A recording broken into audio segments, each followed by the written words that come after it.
have one, raise your hand and I'll get to you. Yeah, Brent, just getting started. How do you feel about the health of your guys here entering camp? Any notable injuries or any position changes here going into camp? Yeah, we're probably 99% healthy.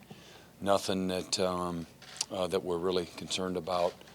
With that other 1%, hopefully within the first couple of weeks we'll have everybody ready to go. But I feel great about the health of our team. You know, the gains that we've made in the weight room, our strength, our size.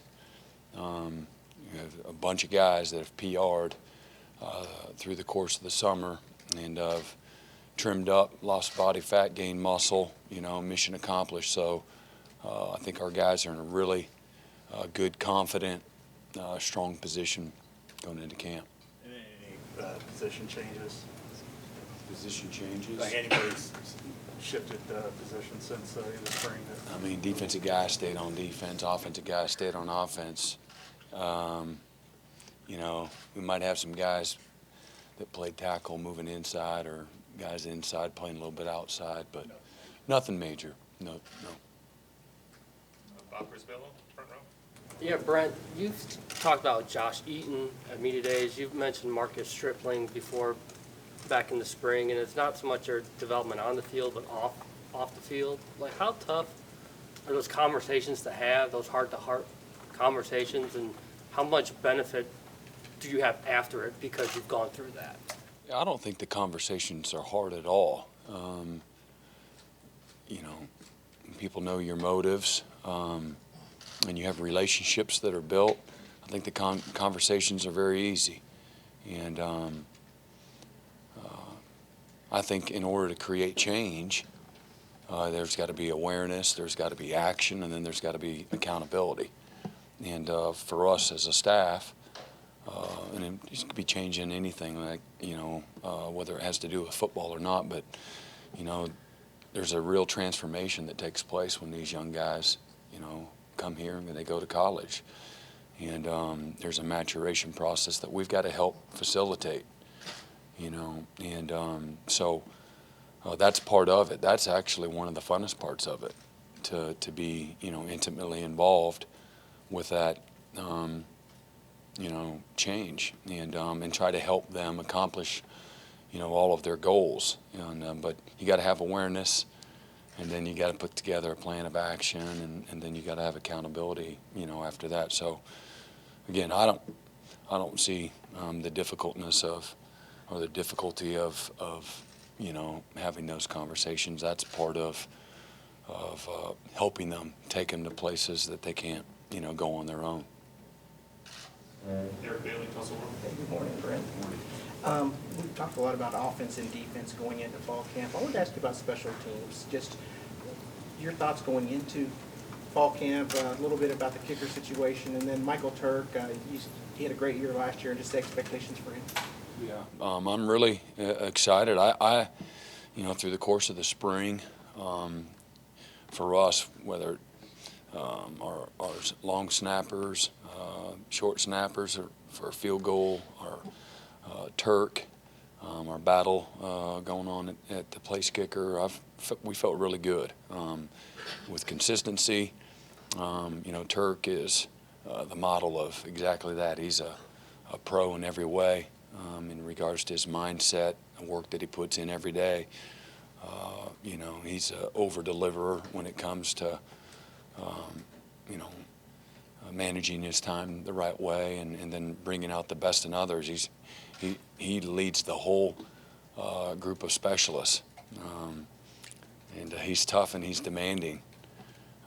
And place kicker, you know, I really like the battle that we have there. Again, through the course of the spring, putting the ball deep into the end zone, or again the place kicking battle. You know, I'm excited to go into the fall. You know, watching that play out, and our coaches have complimented them. I'm not one to throw a whole bunch of compliments out, but I complimented them, you know, through our elite meetings here the last week, just in regards to the focused approach that our guys have had, and the energy and the enthusiasm that they got out of our guys, the organization, the detail, all of those types of things was really spot on. So I'm anxious to watch, the variety of competitions and development, with some of our new personnel to add to the group that we have. Come over here to Dean Blevins. Coach, what are a couple of the biggest things that you believe that you need to get accomplished here in the next 30 days to be ready to go play? I would just say to continue to build on, the momentum that we had through spring ball in the course of the summer. We've spent, me personally, spent more time with the players in the summertime more than I ever have, and we as a staff. I'm not sure what guys have done. I don't want to speak for other coaches, but what we decided to do collectively, you got to split it up, between, you get 8 hours a week. So we chose to continue to educate and develop our guys, with the X's and the O's and the fundamentals and things of that nature. So we spent a little bit more time to try to, again, continue to create momentum and confidence and those types of things going into, to the season. So again, it's very simple in regards to, expectations every day to, put one in front of the other from a development standpoint and improving, getting guys, again, continue to build their confidence, their assuredness, their aggressiveness through the work that we put in.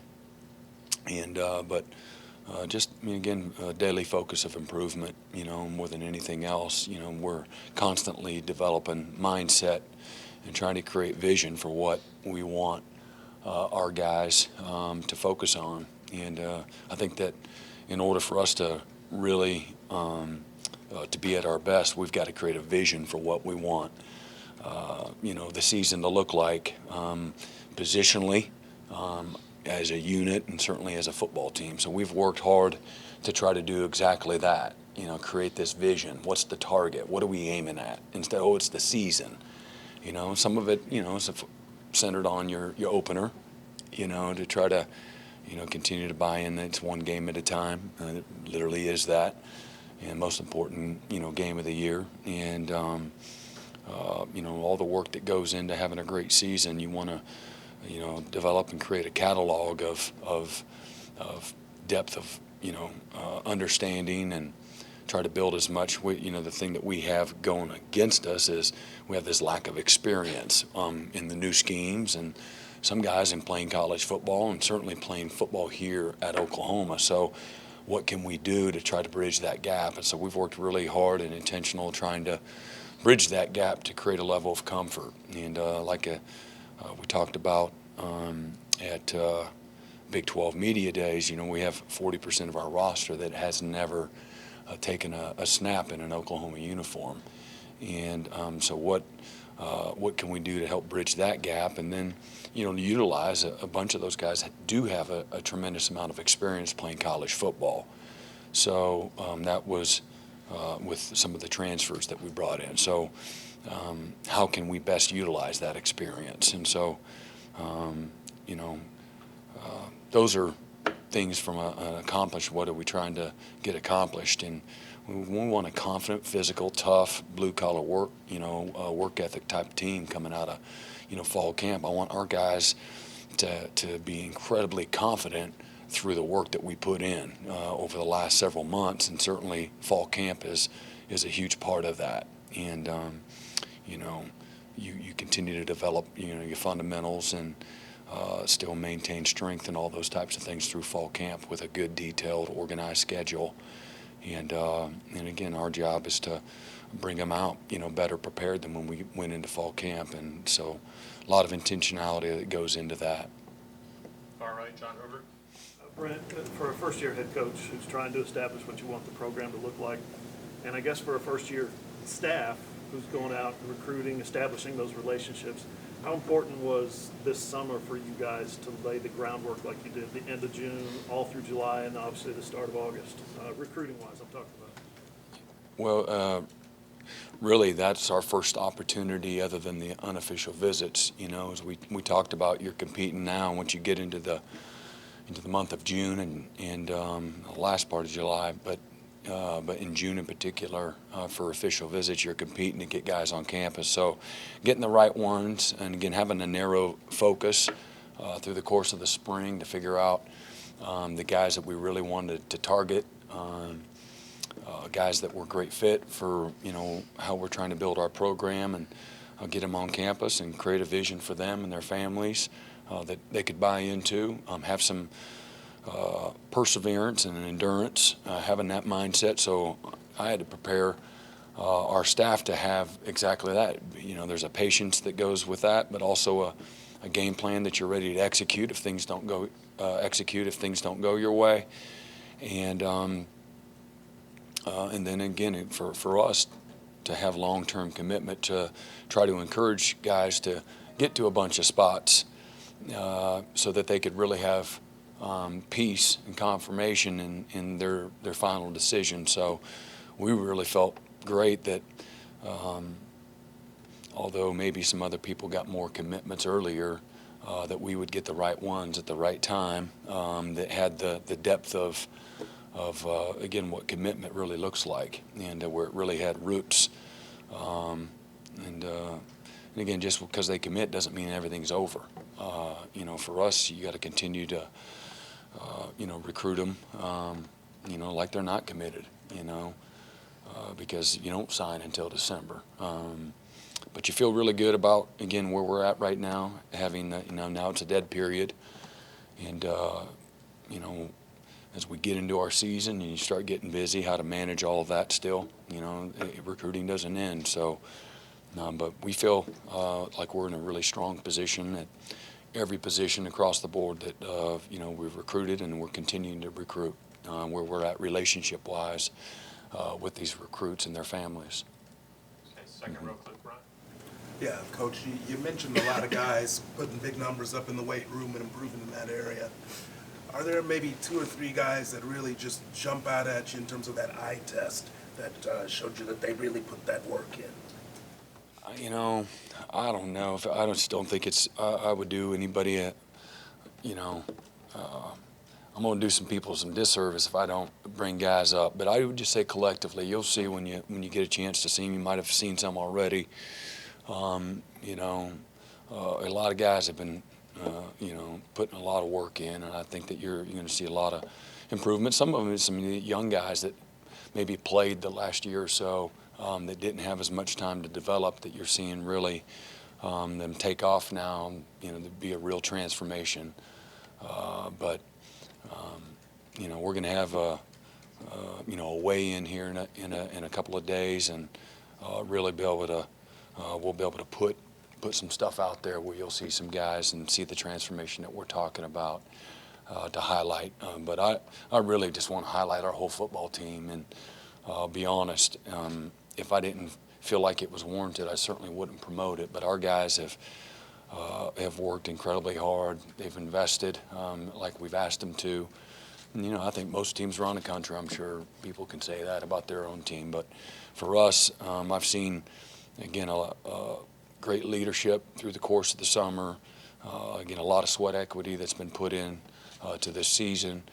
And I see our guys that are really confident right now because of the work that they've put in more than anything else. So really been pleased, proud of the guys, and a lot of things that they've done too that have been player-led that I'm aware of that they've done as well, that it's going to take that extra commitment. You know, you can't just do the bare minimum, and there's got to be a consistency that goes along with it, and you're developing habits, you're developing culture, you're developing mindset when you have the player-led things that have been going on. So really impressed and pleased with where our guys are at, but, you know, mentally, emotionally, physically.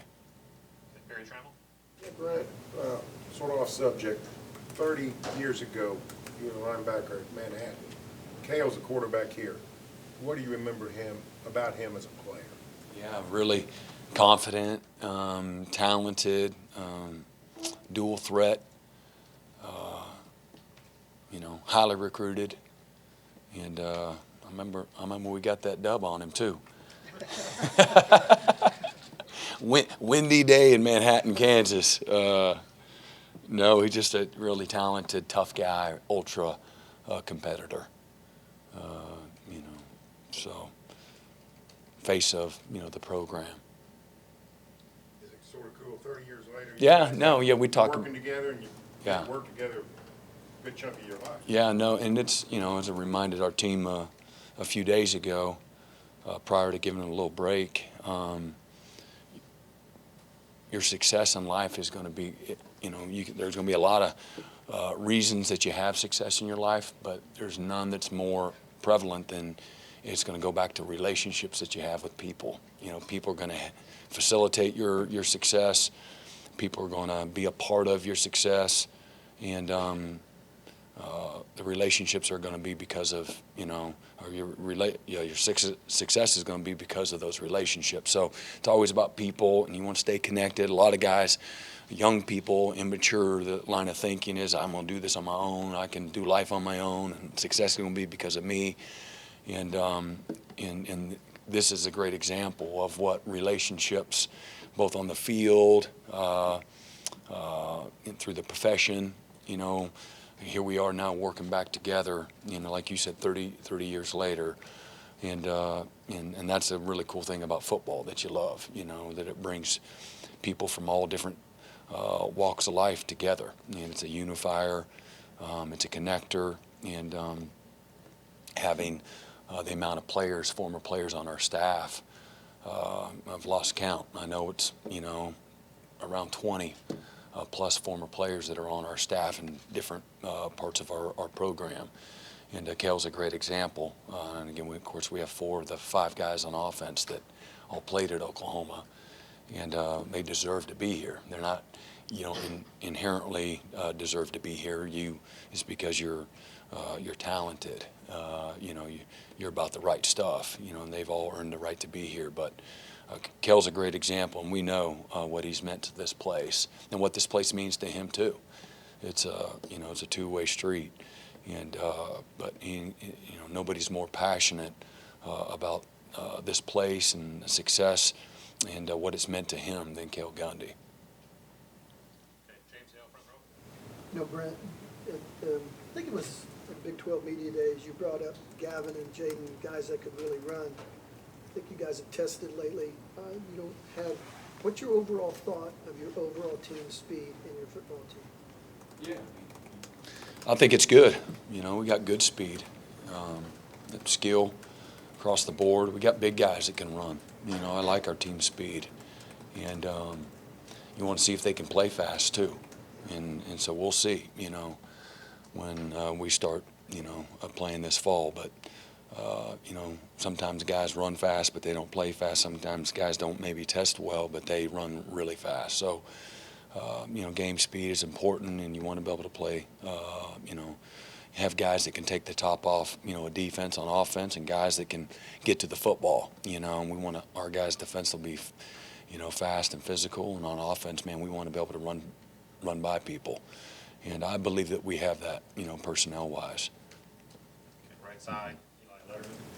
Brent, you've spoken plenty about Jerry Schmidt since you've come back here, but as that position strength coach has evolved maybe over the last decade, I'm curious how rare and maybe how much of an advantage is his combination of old school and obviously intense, but seemingly able to connect with a lot of these young people, and particularly on the mental side.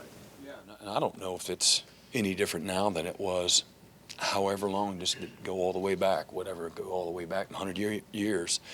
I think that, that position has always, been valued for developing toughness, certainly getting your guys in shape and getting them stronger, and getting them to buy into, the value of, weight room and nutrition, and now, all the other areas of player wellness, elite recovery and sports science, things of that nature, tying all that together. But he's incredibly important, he and his staff, and he's only one person. He's got to be the leader of it, but he's got to have a staff too that can serve the players in all the right ways. And so whether that's position specific or, again,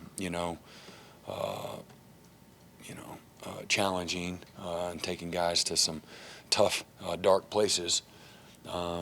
Jerry's been amazing, and so he's up to this point. He's had the same kind of impact that he had when we all got here in 1999. He has a very unique way of always raising the standard and keeping guys uneasy and not allowing them to get comfortable. But our guys have bought into that in a very short amount of time. I think the former player testimonials have helped make that easier. Guys got great respect for him. He's tough on them, but he's fair, incredibly demanding, and never satisfied, and he's always at 10 every day. And so I've got great appreciation for he and his staff. And again, he's an additional layer of support and kind of a guiding principle for what we want to be as a program. He takes everything that we're talking about programmatically and incorporates it into what they're doing, whether it's certain things, how we say things, or what our standards are, things of that nature, and he creates a lot of buy-in. I love everything that we've seen so far from him, and I think the players will be the best ones that'll be able to testify to their own experiences. But I've seen a lot of growth and maturing, and again, hunger to to meet standards, and that's what it's all about. Left side, Brandon. Hey, Brandon. How you doing? So your linebacker room, pretty deep, got a lot of experience in it with Uwegu, White, several others. Can you talk about just their overall, I guess, growth and leadership from January to now? Yeah, I think, we've had great buy-in. The guys are hungry, to improve and get better. I think we have a very strong, clear understanding that they've got to, for me, again, it's easy for me to say I'm a linebackers coach, but they've got to be the liaison to make it all happen, getting guys lined up, making checks. There's a lot of other people that have to do some of those things as well, but everything goes through them. They're the quarterback of the defense, that unit is, and they need to be the heart and soul of our team if we're going to be worth a flip, and certainly of our defense. They've always been a liaison for me as a defensive coordinator to get everything done that you want to get done, and both up front and the back end. So they're the ones that we're really going to lean hard on. I've seen again a lot of maturing and improvement. My expectation is that'll continue to happen during the course of the season through some strain and some tough moments. But working with them along with Coach Roof yesterday, man, we got a lot better with the things that we're asking them to do fundamentally, and some drill work, and just they're moving around from top to bottom, from seniors to freshmen with a lot of confidence in the things that we were asking them to do. That to be honest, in the spring when we started, it was not where we needed it to be by any stretch. So excited about that, but again, guys really want to lead, and they're straining to do all the little things right and to please, and they want to be a great unit, and they have great awareness. They've taken action, and they've accepted accountability. That's how you create change, and through those three areas. And it takes a lot of humility to have that awareness where you stand up and just admit, like, I'm not where I need to be, but I'm willing to go where I need to go. And so taking the action and putting in the work, and then the accountability that goes along with that through the growth process. And sometimes that's not fun, but it's all part of it. So not where we need to be. And again, I don't see a ton of quote-unquote experience. But we got I like our group of guys. I think that as we grow and mature and continue to improve, if we keep doing what we've done since the beginning of mat drills, we're going to be exactly where we need to be, as the season progresses. Probably have time for one or two more. Right here. Coach Venables, talk about your relationship with Coach Chavis and how he's grown since January as a first-time position coach. Yeah, again, I don't look at him as a first-time position. He's been coaching for a long time, and we've worked together for several years, and I've known what he can do. That's why we. He's one of the first hires we had, and he's mature beyond his years. Terrific around the players. You all see a lot of the fun stuff, but he's tough and he's demanding, and he gets the most out of his guys. He's very accountable, and he has a unique way in how he relates to people, whether they're 75 years old or they're 16. He's just got a unique way, effective communicator, great motivator. He's very passionate and intense, super smart, really technically sound in how he progressively teaches the game and understands our system inside and out. Really, for a defensive line coach, he got a great understanding of the back end as well as the front end. So, and then I've seen him be exactly who I knew he was going to be. He helped through some different situations where he had to actually coach at Clemson through COVID and some stuff like that. So he's had his opportunities there, but sat in the the defensive staff room with him for a long time, and so everything I've seen is just really confirmation for what I already knew he was about, both on the field, in the staff room, in recruiting, with our players, so I think everybody else, has been exposed to it. But he's not the only one in college football. That happens around the country. We're just kind of centered on this here. And, I don't need anybody else to, sign off on whether or not the guy can coach and recruit and be a great teammate and have a lot of depth to, from a knowledge standpoint. I know, what he can do. And I wouldn't have done it if I was unsure or if he was just a great recruiter. That's not, you got to be able to bring all, I don't want to have to hide your weaknesses. You're going to show up here, you're going to be able to do well in all those areas. So. That's our time with Coach. Thank you, Coach. Thanks, All right, Brent. appreciate it. Thanks, Coach.